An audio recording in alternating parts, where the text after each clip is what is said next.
چرچا کریں کہ ایک تو اللہ کا شکر بھی ہے الحمدللہ کہ اللہ تعالیٰ نے ہم سب کو ان لوگوں میں شامل کیا جو رمضان کے روزے رکھ رہے ہیں، اور دوسرا یہ کہ اللہ تعالیٰ ایمان اور تقوی کے ساتھ اس مہینے کو مکمل کرنے کی توفیق دے۔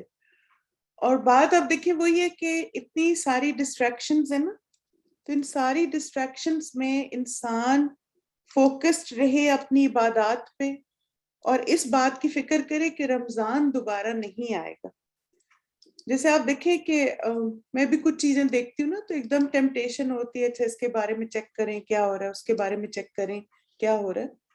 تو میں پھر اپنے آپ کو ایک چیز کی یاد دہانی کرواتی ہوں کہ یہ سب چیزیں تو چلتی رہیں گی نا، دنیا کے کام بھی اور جو کچھ اس وقت دنیا میں ہو رہا ہے، لیکن یہ ہے کہ رمضان کا مہینہ تو دوبارہ نہیں آئے گا، یہ گھڑیاں دوبارہ نہیں ملیں گی۔ اور آپ کو بتائیں نا کہ روزہ دار جو ہے اس کا شمار ان سارے لوگوں میں ہوتا ہے جن کی دعائیں قبول ہوتی ہیں، تو لہٰذا اپنی دنیا آخرت کی خیر و بھلائی کی دعائیں مانگیں، اس وقت کو اچھے کاموں میں استعمال کریں، اور جب آپ کو ایگزائٹی، پریشانی، کچھ بھی کنسرن ہو تو بس اللہ پہ معاملات کو چھوڑ دیں۔ اللہ اپنے بندوں کے لیے بہتر فیصلے کرتا ہے، اور اللہ تعالیٰ کو پتہ ہے کہ کون سی بات ہم سب کے لیے بہترین ہے۔ تو یہ وقت اور یہ گھڑیاں جو ہے نا پھر ایک دفعہ گزر جائے تو دوبارہ نہیں آئیں گے۔ اب دیکھیں نا الحمدللہ آج 11واں روزہ ہے، تو اگر ہم جتنی مرضی کوشش کریں کہ 10واں روزہ دوبارہ رکھ لیں یا 8واں روزہ دوبارہ رکھ لیں تو ہم نہیں رکھ سکتے نا، کیونکہ جو وقت گزر گیا وہ گزر گیا، ہمارے ہاتھ سے وہ نکل چکا ہے۔ لیکن اب جو ہمارے کرنے کا کام ہے وہ کیا ہے کہ یہ جو کچھ دن رہ گئے ہیں اس میں فوکسڈ عبادت کریں، اپنا ایک اسکیجول بنائیں پورے دن کا۔ اور جیسے 5 چیزیں میں کہتی ہوں ہمیں رمضان میں ضرور کرنی چاہیے۔ ایک تو آپ دیکھیے کہ اپنی نمازوں کی پابندی، اس کے ساتھ نوافل، پھر قرآن مجید کی تلاوت، دعائیں، صدقات، صلہ رحمی، یہ 5-6 کام اپنے لیے مینڈیٹری کر لیں، ان کو لسٹ ڈاؤن کریں اور پورے دن میں ڈیوائڈ کریں۔ تو چلیے انشاءاللہ آج کے استغفار کی طرف چلتے ہیں، پھر دعا کے بعد سٹارٹ کریں گے انشاءاللہ۔ نحمدہ ونصلی علی رسول الکریم، اما بعد، اعوذ باللہ من الشیطان الرجیم، بسم اللہ الرحمن الرحیم۔ رب اشرح لی صدری ویسر لی امری واحلل عقدۃ من لسانی یفقہوا قولی، رب زدنی علما، اللہم اہد قلبی وسدد لسانی واسلل سخیمۃ قلبی، آمین۔ یہ بتائیں کہ آج کل ایسا ہو رہا ہے نا، الحمدللہ ہمیں زیادہ مواقع مل رہے ہیں، تو ہم جب اکٹھے مجلس میں ہوتے ہیں یا گیدرنگ میں بیٹھے ہوئے ہوتے ہیں، چاہے گھر والے ہوں یا فرینڈز ہوں یا آپ افطار پہ ہوں کہیں، تو عموماً ہماری گفتگو کیا ہوتی ہے، کون سی باتیں زیادہ ہم کرتے ہیں؟ یا آپ جیسے اپنے بارے میں بتائیے کہ آپ جب ڈفرینٹ گیدرنگز میں ہوتے ہیں، ایون گھر میں اپنے گھر والوں کے ساتھ آپ بات کرتے ہیں تو زیادہ کیا ٹاپک آف ڈسکشن ہوتا ہے؟ ماشاءاللہ اللہ کی نعمتوں کا شکر ادا کرتے ہیں، ماشاءاللہ، گڈ۔ اور کیا باتیں ہوتی ہیں؟ آج کل سیاست بہت زیادہ ہو رہی ہے، ہسبینڈ کڈس کی باتیں، افطار کی باتیں کہ آج افطاری کیسی ہے، کھانے کی باتیں، ٹھیک ہے، نہیں اچھی بات ہے۔ اب دیکھیں یہی ٹاپکس ہوتے ہیں نا آج کل۔ ہاں، آج نیند نہیں آئی، یہ بھی صحیح ہے۔ ڈیلی روٹین، آج کیا دن میں کیا، بچوں کی باتیں، قرآن کتنا پڑھا، اسکول کی باتیں، سسرال کی باتیں، اسکول، آج کیا پکاؤں، ہاں یہ بھی ایک فکر ہوتی ہے۔ اور پھر یہ بتائیں کہ الحمدللہ ہم سب مکس باتیں کرتے ہیں نا، کچھ باتیں ہم اچھی باتیں بھی کرتے ہیں، اور کچھ ایسی بھی ہوتی ہیں جو بے مقصد ہوتی ہیں اور غیر ضروری بھی ہوتی ہیں۔ آپ اس سے ایگری کرتے ہیں نا کہ اچھی باتوں کے ساتھ ساتھ ہم ایسی باتیں بھی کر جاتے ہیں جو بے مقصد ہوتی ہیں، یعنی ان سے کوئی نتیجہ نہیں نکل سکتا۔ جیسے آپ دیکھیں کہ اگر آپ کسی بھی کنٹری کی پالیٹکس ڈسکس کر رہے ہیں اپنے گھر میں، تو آپ کے گھر میں کیا اس سے چینج آئے گا، یہ مجھے بتائیے۔ یا پھر یہ ہے کہ کیا آپ اس پوزیشن میں ہیں کہ آپ کچھ کر سکتے ہیں؟ تو انسان ہمیشہ یہ سوچے کہ اس بات سے نتیجہ کیا نکلے گا نا، اور یہ مجھے اپنے مقصد کے کتنے قریب کر رہی ہوں۔ پھر اسی طرح آپ دیکھیں کہ ایک جو بہت زبردست کرائٹیریا ہوتا ہے کہ انسان ہر بات میں نا اپنے آپ کو یہ یاد دہانی کروائے کہ اس بات کا مجھے آخرت میں کیا فائدہ ہوگا. بالکل. اور آپ دیکھیں ایگزائٹی بڑھتی ہے, کیوروسٹی بڑھتی ہے ہمارے اندر, اور یہ دونوں چیزیں ہماری صحت کے لیے اچھی نہیں, کیونکہ اگر آپ کو ہر وقت آپ اینکشس ہیں اور آپ پریشان ہیں اب کیا ہوگا, اب کیا ہوگا, اور اب کیا ہونے والا, اب کیا ہونے والا ہے, تو اس سے آپ کیسے فوکس کر پائیں گے.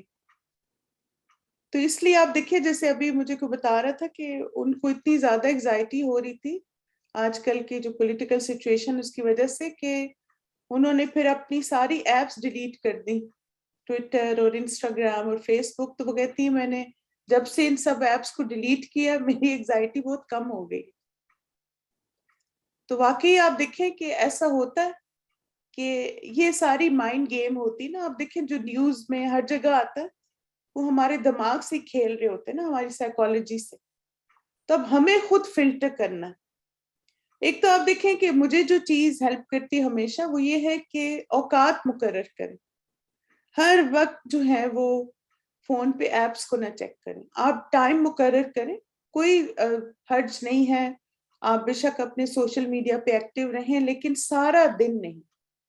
آپ دن میں 1 یا 2 ٹائمنگز مقرر کر لیں کہ اچھا اس وقت میں نے سارے میسیجز دیکھنے, اس وقت میں نے اپنی پوسٹ چیک کرنی ہے, یا کوئی اچھی بات لکھنی ہے یا بتانی کسی کو.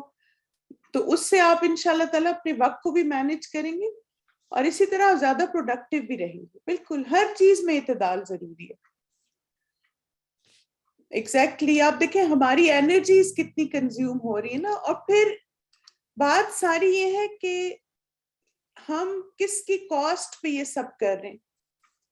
اگر وہی وقت جو ہم نے ان چیزوں میں گزارا, اگر ہم 1 پیج قرآن پڑھ لیتے, اگر ہم کچھ تسبیحات کر لیتے, اور اگر ہم کچھ اللہ تعالیٰ کا ذکر کر لیتے, یا کوئی اچھا لیکچر سن لیتے, تو ہم قیامت کے دن اپنے اس وقت پہ فخر کریں گے. یہ آپ کو پتہ نا کہ قیامت کا دن جو ہے نا اس کا ایک نام جو ہے وہ یوم حسرت ہے. اور یوم حسرت کا کیا مطلب ہے کہ انسان دنیا میں کچھ ایسے کام کرے گا, قیامت کے دن اسے ریگریٹس ہوں گے. اور وہ ان ریگریٹس میں یہ بھی ہوگا کہ جب وہ اپنا اعمال نامہ خالی دیکھے گا کہ اس میں کوئی نیکی نہیں ہے, تو وہ اس وقت کہے گا کاش اس وقت میں نے سبحان اللہ کہہ دیا ہوتا, کاش میں نے اللہ کا ذکر کر لیا ہوتا.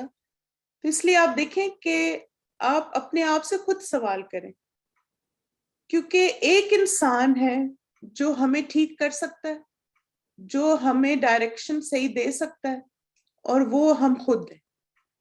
کوئی آپ کو نہیں بتائے گا کہ آپ کو یہ کرنا چاہیے یا نہیں کرنا چاہیے. آپ نے خود اپنے آپ کو بتانا. کیونکہ آپ دیکھیں نا کہ ایک آپ نے سب بات سنی ہوگی نا کہ چینج بگنز ود می, کہ تبدیلی جو ہے اس کا سفر انسان کے اپنے آپ سے شروع ہوتا ہے. مجھے اپنی لمٹس خود سیٹ کرنی ہے, کوئی مجھے نہیں آ کے بتائے گا. یعنی بچوں کو نہیں یہ مجھے کہنا چاہیے کہ ماما پلیز اب فون کو چھوڑ دیں, افطاری لیٹ ہو رہی ہے, یا ماما پلیز اب آ جائیں, فیس بک چھوڑ دیں اس کی جان. یعنی بچے نہیں ہمارے ٹیچرز ہونے چاہیے. ہمیں خود اپنا ٹیچر بننا ہے, اور ہمیں خود اپنے لیے اصول طے کرنے اپنی زندگی کے کہ مجھے اپنا پورا دن کیسے گزارنا. بالکل.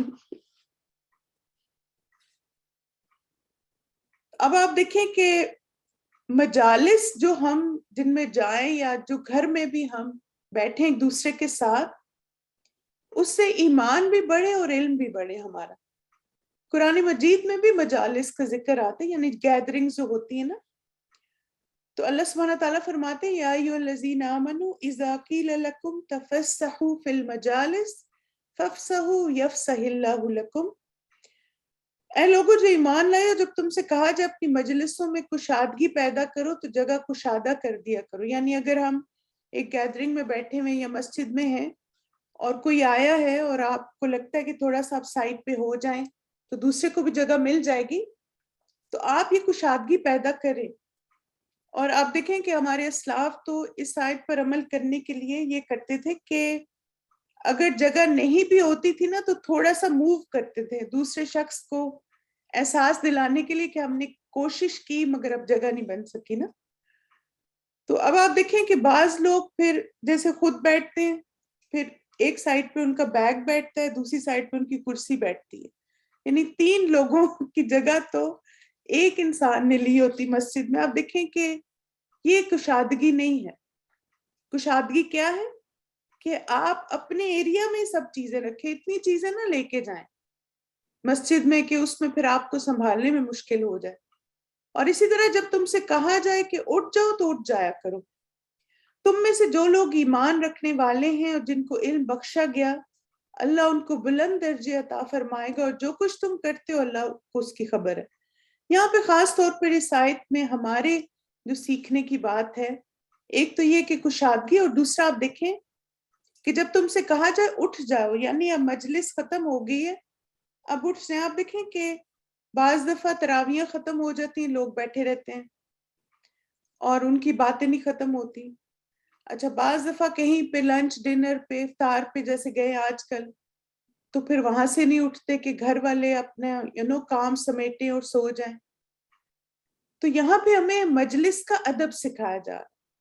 اور اسی طرح ایون گھر میں بھی آپ دیکھیں اوقات مقرر کریں. مثلا آپ اپنے گھر والوں کے ساتھ بیٹھتے ہیں تو آپ ایک ٹائم مقرر کر لیں، اچھا ہاں عصر سے مغرب فیملی ٹائم ہوگا، یا مغرب سے عشاء فیملی ٹائم ہوگا، اکٹھے بیٹھیں گے، بات کریں گے، اور وی ول ڈسکس فیو تھنگس، یا ڈنر کا رکھ سکتے ہیں. لیکن ایسا نہیں کہ پھر وہ مجلس ختم ہی نہیں ہو رہی. یعنی ایک ایمان والا جو ہے وہ اپنا اس کا ہر کام سسٹمیٹک ہوتا ہے اور آرگنائزڈ ہوتا ہے. بالکل ایگزیکٹلی ہمیں اپنے ٹائم کو بھی ویلیو کرنا چاہیے اور دوسروں کو بھی. اور آپ دیکھیں کہ جیسے مسجد وغیرہ میں جب نہیں آپ اٹھتے تو مسجد والے انہوں نے صفائی کرنی ہے، مسجد کو بند کرنا ہے. اور اسی طرح جیسے آج کی جو ہماری دعا بھی مجلس کی دعا ہے، تو یوزلی جب مجالس کے بعد بیٹھا جاتا ہے نا، تو اس میں پھر باتوں باتوں میں پھر غیر ضروری اور بے مقصد اور فضول باتیں ہونی شروع ہو جاتی ہیں. اور آپ جو اتنا اچھا کام کر کے اٹھے ہوتے ہیں، جیسے ماشاءاللہ آپ نے تراویح پڑھی ہوتی ہے، آپ نے نماز پڑھی ہوتی ہے، آپ نے ایک قرآن کلاس اٹینڈ کی ہوتی ہے، یا مثلا مل کے کوئی اچھا کام کیا ہوتا ہے، اور اس کے بعد بس بیٹھ جاتے ہیں اور پھر اس میں بیکار کی باتیں. تو اسی لیے جب اس چیز کا ٹائم ختم ہو جائے تو ریپ اپ کریں اور پھر آپ جائیں. یہ آپ چیز آپ کا ایمان بڑھائے گی. آپ نے یہ بھی نوٹس کیا ہوگا کہ جو لوگ نماز پڑھ کے فوراً گھر آ جاتے ہیں، تو آپ نے دیکھا نہیں کہ وہ تراویح کی اور نماز کی فیلنگ آپ کے دل میں گھر تک آپ کے ساتھ آتی. آپ کے کانوں میں امام صاحب کی وہ تراویحوں کی تلاوت گونج رہی ہوتی ہے نماز کی، اور آپ اسی کے ساتھ گھر آتے کچی فیلنگ لے کے ایمان بڑھا کے. لیکن اگر آپ وہاں بیٹھ کے پھر گپ شپ لگانا شروع کر دیں اور چائے کی تھرمس بھی لے جائیں کہ آج تو ادھر مجھے گپ شپ بھی کرنی ہے، تو پھر آپ دیکھیں پھر کیا ہوگا، وہ سب فیلنگ ختم ہو جاتی ہے نا. اور اسی طرح آپ دیکھیں کہ اس بات کو بھی انکریج کیا گیا ہمارے دین میں کہ ہمیں اچھی مجالس میں جانا چاہیے. حنظلہ اسدی سے روایت ہے، وہ کہتے ہیں کہ میں نے عرض کیا اللہ کے رسول صلی اللہ علیہ وسلم، حنظلہ تو منافق ہو گیا. تو رسول اللہ صلی اللہ علیہ وسلم نے فرمایا کیا وجہ ہے؟ میں نے عرض کیا اللہ کے رسول صلی اللہ علیہ وسلم، ہم آپ کی خدمت میں ہوتے ہیں تو آپ ہمیں جنت و جہنم کی یاد دلاتے رہتے ہیں، یہاں تک کہ وہ آنکھوں دیکھے ہو جاتے ہیں، یعنی یقین اور ایمان بڑھ جاتا ہے.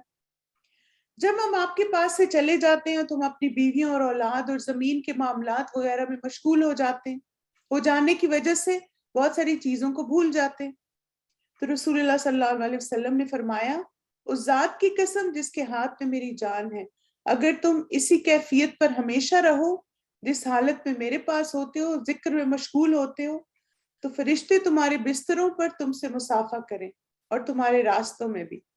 لیکن اے حنظلہ وقت وقت کی بات ہے، آپ نے یہ 3 بات یہ فرمایا.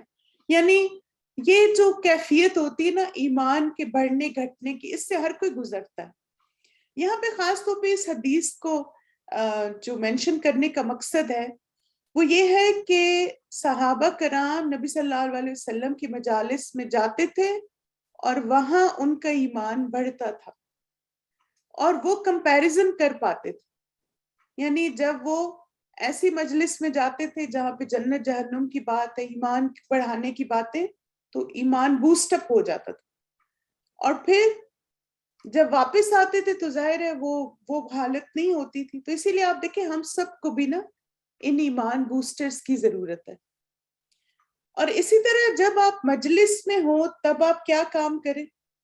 نبی صلی اللہ علیہ وسلم نے فرمایا، اللہ تعالیٰ فرماتا ہے میں اپنے بندے کے گمان کے ساتھ ہوتا ہوں جو وہ میرے ساتھ گمان رکھتا ہے. جب وہ مجھے یاد کرتا ہے میں اس کے ساتھ ہوتا ہوں. اگر وہ مجھے اپنے دل میں یاد کرے تو میں بھی اسے اپنے دل میں یاد کرتا ہوں. اگر وہ مجھے بھری محفل میں یاد کرے تو میں اسے اس سے بہتر محفل میں یاد کرتا ہوں. اگر وہ میری طرف ایک بالشت آئے تو میں اس کی جانب ایک گز نزدیک ہوتا ہوں. اور اگر وہ مجھ سے ایک گز قریب ہو تو میں اس سے 2 گز نزدیک ہوتا ہوں. اگر میری طرف چلتا ہوا آئے تو میں دوڑتا ہوا اس کے پاس آتا ہوں. کتنی پیاری حدیث ہے نا. اور آپ دیکھیں کہ اس حدیث میں ہمیں کس بات کی دلیل ملتی ہے کہ آپ جب بھی جس حال میں بھی ہوں آپ اللہ تعالیٰ کو یاد کریں. اگر آپ اکیلے ہیں تو بھی اللہ کو یاد کریں تو اللہ آپ کو یاد کرتا ہے. اور جب آپ محفل میں بیٹھے ہوئے یعنی اپنے گھر والوں کے ساتھ بیٹھے، کیونکہ آپ دیکھیں کہ ایسا ہوتا ہے نا کہ ہم جب ایک گیدرنگ میں ہوتے ہیں تو کچھ لوگ بات کر رہے ہوتے ہیں، کبھی ہماری ٹرن آتی، کبھی ان کی، کبھی ہم سن رہے ہوتے ہیں، کبھی ہم بول رہے ہوتے ہیں.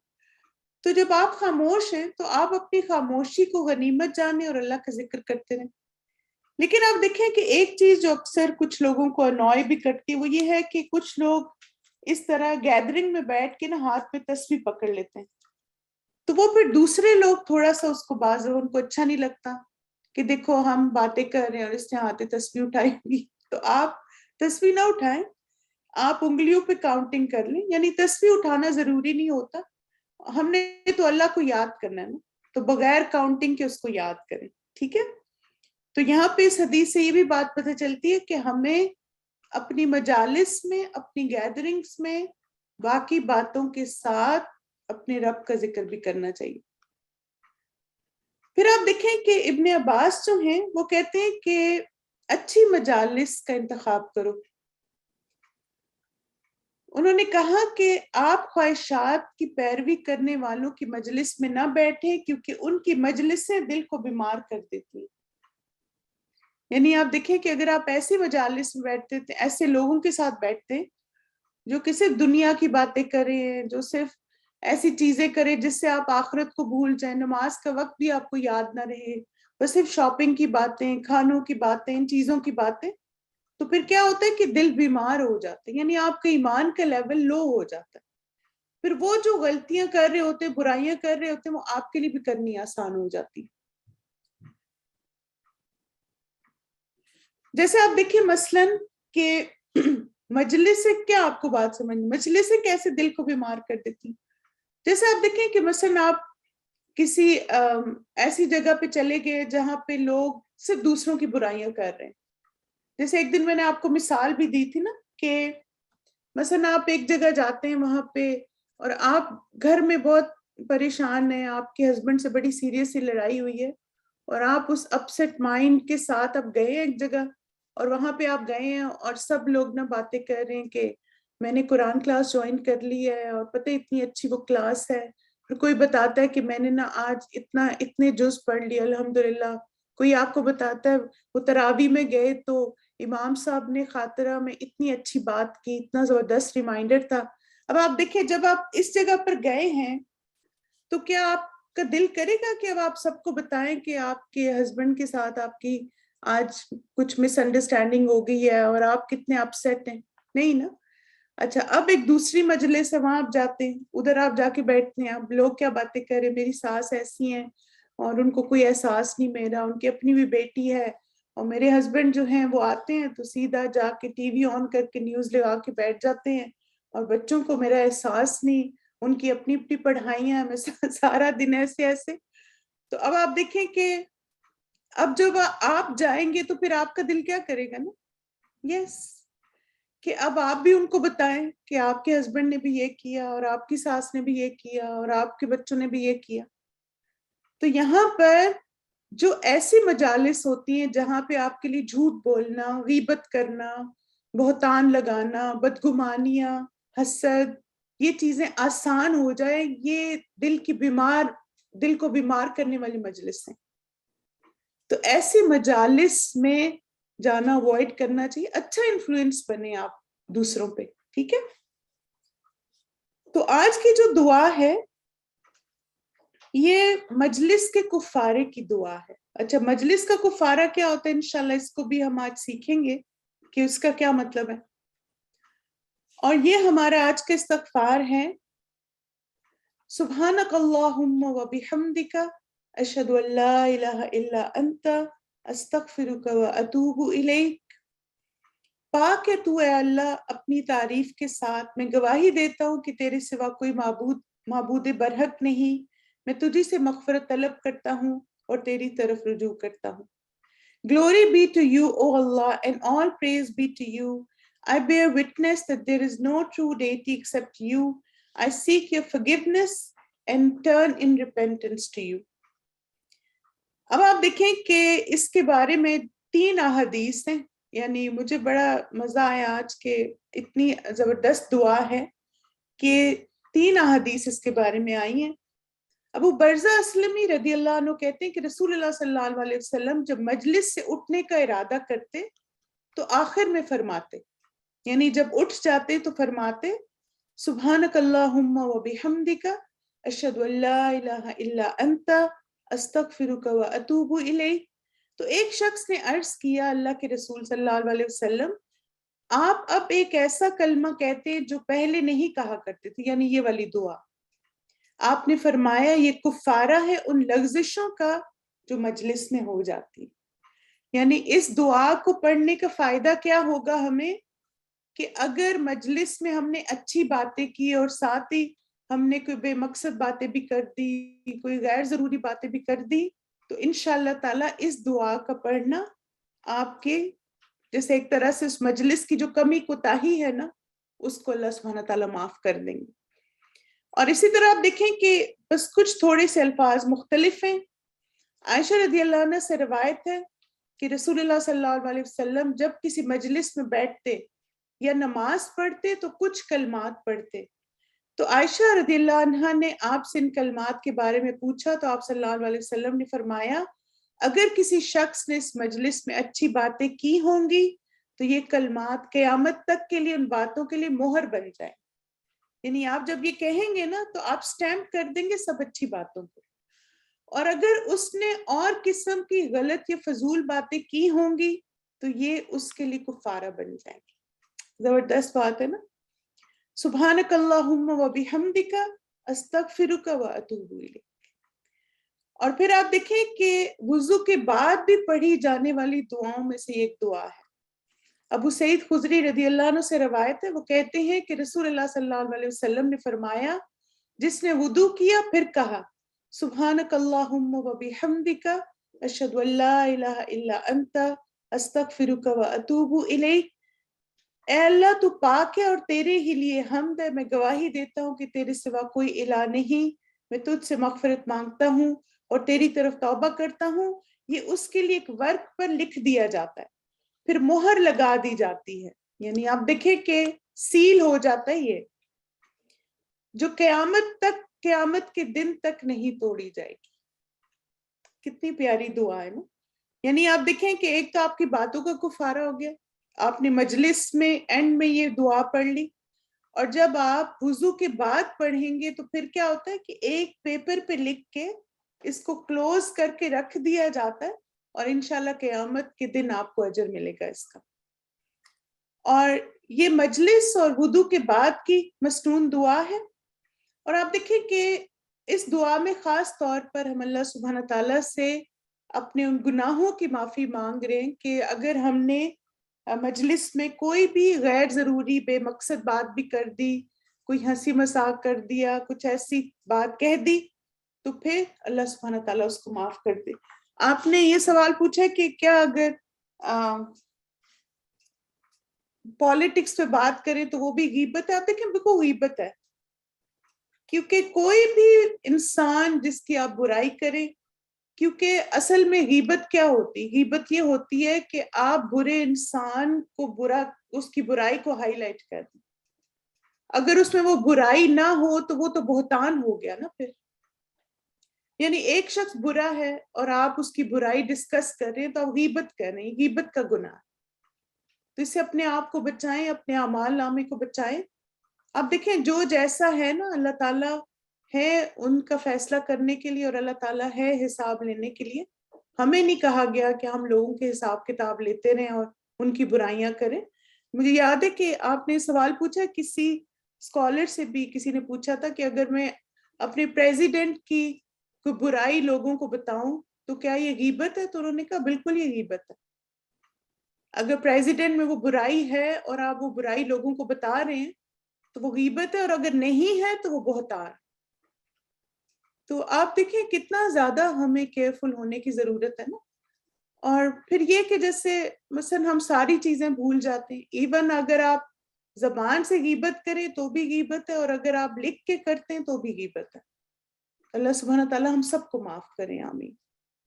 چلے اس دعا کا لفظی ترجمہ دیکھیے.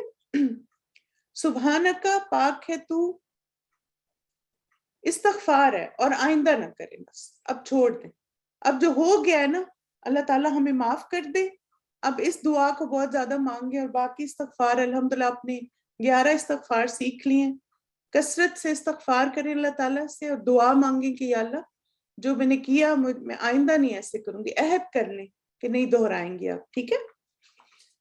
سبحانکا، پاک ہے تو، اللہم اے اللہ، و بحمدکا اور اپنی تعریف کے ساتھ، اشہد ان لا الہ الا انت میں گواہی دیتا ہوں کہ تیرے سوا کوئی معبود برحق نہیں.